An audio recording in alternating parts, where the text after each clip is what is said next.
दोस्तों, अगर आपको हमारे चैनल से जुड़ना है तो नीचे रेड कलर का आपको सब्सक्राइब दिख रहा होगा, इस पर आप लोगों को दबाना है। उसके बाद बेल आएगी, बेल पर भी दबाना है। फिर 3 ऑप्शन दिखेंगे, ऑल वाले ऑप्शन पर दबा लेना है। बस आप चैनल से आप जुड़ गए हैं, अब हर जानकारी आपके पास हमारी। नमस्कार दोस्तों, all India anganwadi news channel की आज सुबह की सच्ची खबरों में आप सबका स्वागत है। फटाफट वीडियो को लाइक कर दीजिए, हम सीधा खबरों की तरफ बढ़ रहे हैं। और जो भी भाई बहन अपने चैनल से जुड़े नहीं हैं, यानी अभी तक सब्सक्राइब करके बेल नहीं दबाई थी, तो सब्सक्राइब करके बेल दबा लेना। देखिए, लाइक आपको हर रोज कर देना होता है, लेकिन सब्सक्राइब एक ही बार जीवन में करना होता है। अगर आप एक बार सब्सक्राइब करके बेल दबा लेते हैं तो आप चैनल से जुड़ जाएंगे और सभी वीडियो की नोटिफिकेशन आपके पास पहुंचती रहेगी। अब यहां पर देख लीजिएगा, एक बड़ी खबर आपको बता दें, चाहो तो खुशखबरी ही आप समझ लीजिए। हाँ, इसमें लिखा है हमारे विकास खंड गुर सहाय जनपद झांसी में लंबाई और वजन मशीन ये ब्लॉक में आ गई हैं। मीटिंग में गए थे तो दीदी ने बोला है कुछ दिनों बाद वो बटेंगी।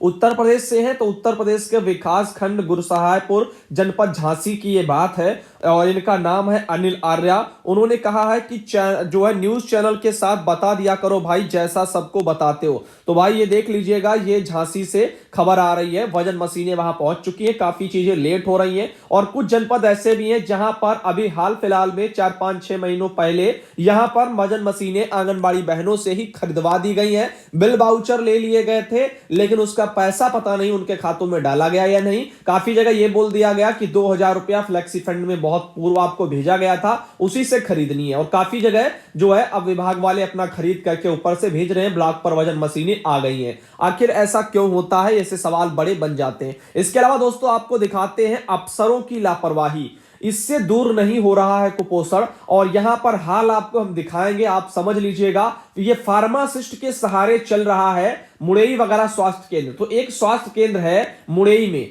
तो वो सिर्फ और सिर्फ फार्मासिस्ट वाले जो होते हैं उनके सहारे पर चल रहा है, यानी कोई अच्छा खासा डॉक्टर नहीं है, सिर्फ फार्मासिस्ट किए हुए लोग वहां पर बैठे हैं। ये देख लीजिएगा, ये अमर उजाला की तरफ से खबर आई है। गुरसराय वगैरह में जिला स्तरीय पदाधिकारियों को जो है गोद दिए गए थे 2-2 गांव। तो जिला स्तरीय जो अधिकारी हैं उनको 2-2 गांव दिए गए थे। इनमें आपको बताते हैं क्या क्या, और साथ ही साथ ये जो लोग आपको दिखाई दे रहे हैं बहुत सारे, इनका क्या कहना है इन मुद्दों पर। कुपोषण दूर करने के लिए सरकार की योजनाओं का लाभ गरीबों को नहीं मिल पा रहा है। कुपोषण दूर करने के लिए जिला स्तरीय अधिकारियों को 2-2 गांव गोद लिए गए थे, लेकिन उनकी लापरवाही से बच्चों को पौष्टिक आहार नहीं मिला है। आंगनबाड़ी केंद्र में भी कुपोषित बच्चों की देखरेख में भी लापरवाही की जाती है और बच्चों का समय समय पर वजन भी नहीं किया जाता है। इसकी वजह से कुपोषित बच्चों की संख्या कम नहीं हुई है। देखिए, वजन कहां से होगा, अगर विभाग वजन मशीनें ही नहीं भेजेगा तो कैसे वजन हो जाएगा। बहुत बार पिछली बार भी हमने दिखाया था, तब आंगनबाड़ी बहनें अपना ऐसे हाथ पर बच्चे को उठा करके अंदाजे से वजन बहुत सी बहनों ने किया है। काफी जगह से ऐसी भी जानकारियां निकली थी, खबरों में निकला था, और ये सच्चाई भी थी क्योंकि विभाग ने वजन मशीनें ही हैंडओवर नहीं की। काफी जगह जो है ऐसे स्थितियां बनी हुई हैं। आगे है, प्रशासन सख्ती से गांवों में कुपोषित बच्चों के लिए अभियान चलाए, उनको अच्छी डाइट दी जाए ताकि कुपोषण दूर किया जा सके। अमर उजाला ने इसके लिए अभियान वगैरह भी चलाया है और यह अभियान काफी मददगार भी साबित होगा। अमर उजाला को भी धन्यवाद। इसके अलावा आप देख लीजिएगा, ये यहां पर कुछ भाई हैं, इनका क्या कहना है। विनय प्रकाश पटेल का कहना है कि कुपोषण को दूर करने के लिए आंगनबाड़ी के स्तर से तमाम कार्यक्रम चलाए जा रहे हैं, लेकिन भ्रष्टाचार की वजह से योजनाओं पर अमल नहीं हो रहा है, ऐसा इनका कहना है। राजेश सोनी है, इनका कहना है कि ग्रामीण क्षेत्रों में सरकार द्वारा भेजा जा रहा पुष्टाहार पात्र व्यक्तियों तक नहीं पहुंच कर जो है पात्र व्यक्तियों तक नहीं जो है ना पहुंचा है। बाजार में जो है औंधे पौने दामों में बेच दिया जाता है, इससे कुपोषण दूर नहीं होगा, ऐसा इनका राजेश सोनी का कहना है। वही मुमताज खान है, इनका कहना है कि कोरोना काल में आए पुष्टाहार को लेकर ना तो बच्चों तक पहुंचाया गया है, ना ही महिलाओं तक। यह लोग इसमें जो है वंचित रहे हैं, इसकी वजह से उनको समस्या हुई है। साथ ही अरविंद मिश्रा है, ग्रामीण क्षेत्रों में आम आदमी को सरकारी योजनाओं से अधिकार जिम्मेदारी जो लोग दूर रखते हैं और अधिकारी आंगनबाड़ी केंद्रों तक निरीक्षण करने नहीं आते, इससे कुपोषण बढ़ा है। देखिए, कुछ सच है कुछ झूठ है, लेकिन एक बात और बताना चाहूंगा, पुष्टाहार बटा भी है और नहीं भी बटा है। रीजन मैं आपको बताता हूं, क्योंकि हर एक हाथ में 5 उंगलियां बराबर नहीं होती है, वैसे ही समाज में वैसे लोग बराबर नहीं होते और वैसे ही आंगनबाड़ी बहनें भी बराबर नहीं होती हैं। काफी जगह बहनों ने वितरण किया है, आप लोगों ने फोटो देखा है, घर घर वो गई है, साइन मोहर हस्ताक्षर सब कुछ हुआ है, पोषाहार में मिला है, लेकिन काफी जगह धांधलियां भी हुई हैं। ऐसा नहीं है कि हर जगह सब साफ सुथरा ही कार्यक्रम चला है और साफ सुथरे तरीके से ही बांटा गया है। ये आप सब भली भांति जानते हो और हमसे बेहतर आप सब आंगनबाड़ी बहनों खुद ही जानती हो कि हम सच बोल रहे हैं। इसके अलावा देखिए, कपिल तिवारी हैं अंशु, उनका कहना है कि गांव में जिम्मेदार लोगों की उदासीनता के चलते ना तो बच्चों का वजन होता है, ना ही गर्भवती महिलाओं को पुष्टाहार दिया जाता है। इससे बच्चे कुपोषण के शिकार होते हैं। इनका ये अपना मानना है। इसके अलावा आपको दिखाते हैं फार्मासिस्ट के सहारे चल रहा है मुड़ई स्वास्थ्य केंद्र। एक बात मैं और पूछना चाहूंगा, इसका जवाब कौन देगा? क्या ये जो बच्चे हैं, ये जो इंसान है जिन्होंने अपने अपने वक्तव्य दिए हैं, यानी अपने अपने वाणी को रखा है, अपने अपने विचार रखे हैं, ये एक बात का जवाब दे। आप सब जानते हो भली भांति कितनी पढ़ाई लिखाई करके जो है लोग डॉक्टर बनते हैं। जानते हो आप लोग, एएनएम हो, स्टाफ नर्स हो, ऐसे ही घर बैठे जो है सर्टिफिकेट मिल जाते हैं, चले जाइए इंजेक्शन ठोक दीजिएगा। कैसे काम चल रहे हैं? अब बताइए, कोई अगर बीमार होकर के वहां जाएगा स्वास्थ्य केंद्रों पर, उनकी दशा में सुधार आखिर कैसे होगा?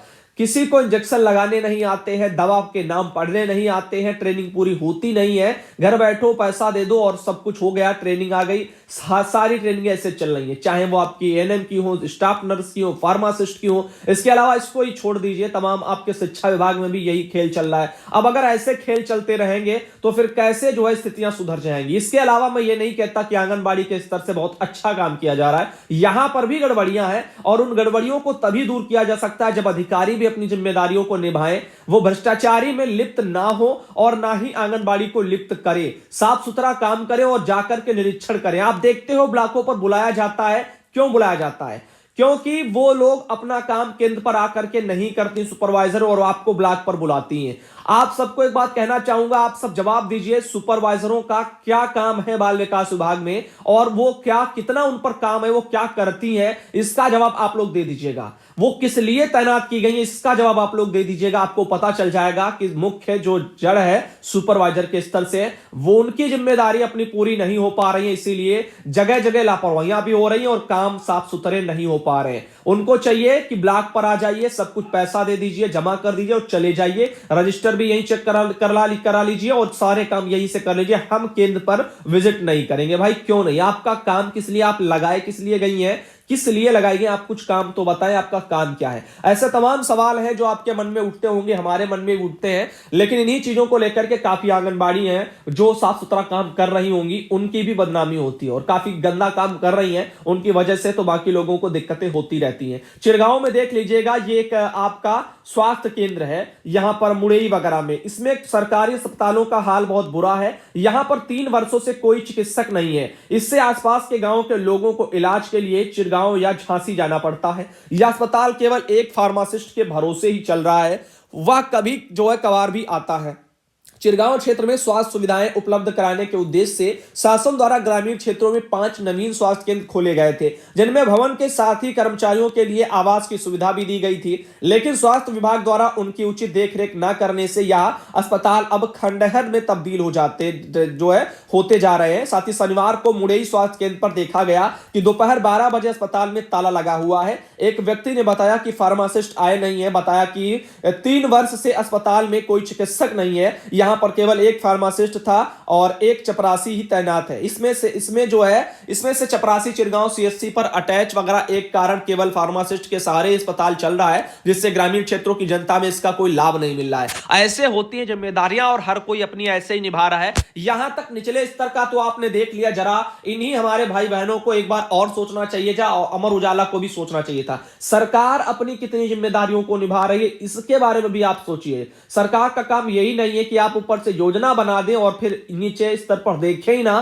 क्या चल रहा है क्या नहीं चल रहा है। सरकार ने आप कच्चे राशन का वितरण भी तो करवाया है, उसमें आप लोगों को पता है गेहूं, चावल और घी, दाल, दूध, ये सब व्यवस्थाएं थी, लेकिन इनमें 2 चीजें मिली हैं, गेहूं, चावल, जिससे कुपोषण नहीं मिटने वाला, और उसमें दूध, घी और साथ ही साथ दाल, उसका वितरण आखिर क्यों नहीं किया जा रहा है, यह भी एक सवाल है। अगर वितरण समय पर नहीं होगा, कुपोषण कैसे मिट जाएगा? ऊपर से आप कुछ भी कहते रहिए, इन स्थितियों को भी आप देखिए और जहां जहां से गड़बड़ियां उनको भी छापिए। ऐसा नहीं है ऊपर वालों के लिए आपकी जो है कलम लड़खड़ाती है और नीचे वालों के लिए आप जो मन में आए वो छापते चले जाएं। हरिजन कॉलोनी का नाम किया गया शांति नगर। एक और खबर आ रही, बदलते रहिए नाम, क्योंकि शायद नाम बदलने से ही विकास संभव है।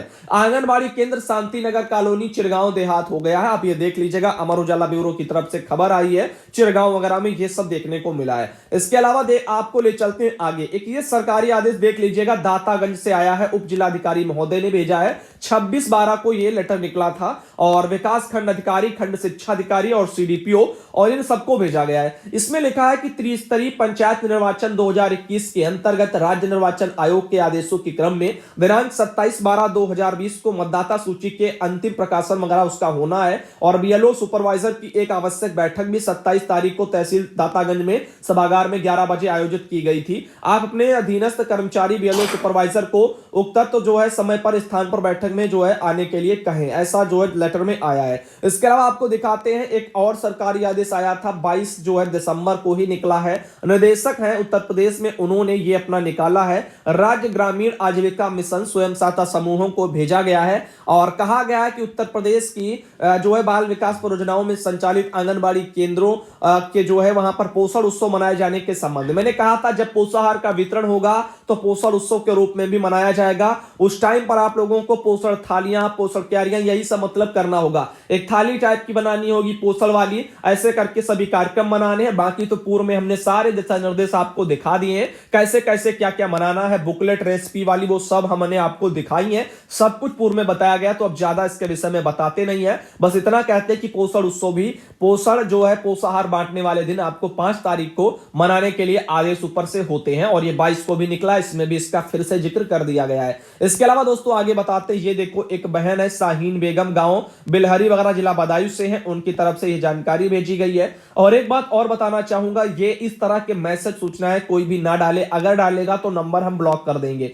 इसमें देखो क्या लिखा है, समस्त भाइयों को सूचित किया जाता है कि कुछ जो व्यक्ति घर घर जाकर एलईडी बल्ब ये वो करते हैं। पता नहीं इसमें सच है कितना झूठ है, लेकिन इन्हीं चीजों को लेकर के ऐसी चीजों को आप आगे आगे फैलाते चले जाते हैं। और फिलहाल कुछ लोग गुड मॉर्निंग ये सब भेजते रहते हैं, ये सब चीजें हमें मत भेजा करें। भेजना है तो सिर्फ और सिर्फ आप आंगनबाड़ी बहनों से रिलेटेड खबरें, जानकारी ही भेजें। इसके अलावा गुड मॉर्निंग या फोटो भगवान की ये सब हमको नहीं चाहिए, इसको आप मत भेजिए। इसके अलावा आगे आपको बताते हैं, गोमती देवी हैं, उनकी तरफ से बहन ने भी एक फोटो अपनी भेजी हुई है। ये यहां पर लिखा भी हुआ, सुधांशु बेटा एकदम मेरे बेटे की तरह आप जो है लगते हो, ऐसे करके सब भेजा हुआ। बीएलओ वगैरह पोलियो है, फाइलेरिया है, ड्यूटी को लेकर के भी उन्होंने अपनी काफी बातें कही हैं। तो फिलहाल के लिए उनकी तस्वीर आप देख लीजिएगा। आगे आप लोगों को दोस्तों हम मिलने वाले हैं